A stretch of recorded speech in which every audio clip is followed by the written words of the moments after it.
m'appelle Stéphane Scoops, je travaille pour le SPF Intérieur ici à Bruxelles dans la Direction Générale Sécurité et Prévention. J'ai 59 ans, j'ai plusieurs pathologies, mais disons que essentiellement c'est de la cardiopathie. Et donc j'ai eu une transplantation cardiaque en 2019 et suite à ça je suis souvent hospitalisé pour des complications ou pour des vérifications. Et alors quand je suis hospitalisé et qu'il y a des problèmes de douleur, on me donne des médicaments à base d'opioïdes.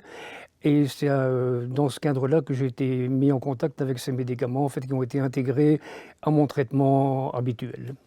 Les opioïdes, ça aide beaucoup au niveau de la douleur, mais ça constipe aussi.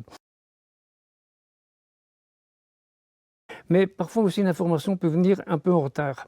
On va me donner les opioïdes, puis je vais dire tiens je suis constipé, et le médecin va dire oui c'est une conséquence de ça. Donc l'information on la reçoit toujours à un moment donné, mais peut-être qu'elle n'est pas donnée au bon moment. Maintenant, le fait qu'elle soit donnée avant ne va rien changer à la conséquence, mais au moins on sait déjà un peu à quoi s'en tenir. Ça, c'est pas toujours, on n'a pas toujours l'information au bon moment à ce niveau-là. C'est assez impactant dans le quotidien parce que c'est des ballonnements, c'est des maux de ventre, c'est des situations qui sont assez embêtantes.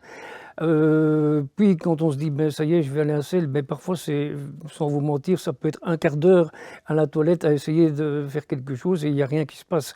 Donc c'est embêtant quoi en fait, parce qu'à un moment donné il y a aussi une sensation de panique par rapport à ça à certains moments. Il y a des habitudes que j'ai dû changer, peut-être au niveau alimentation.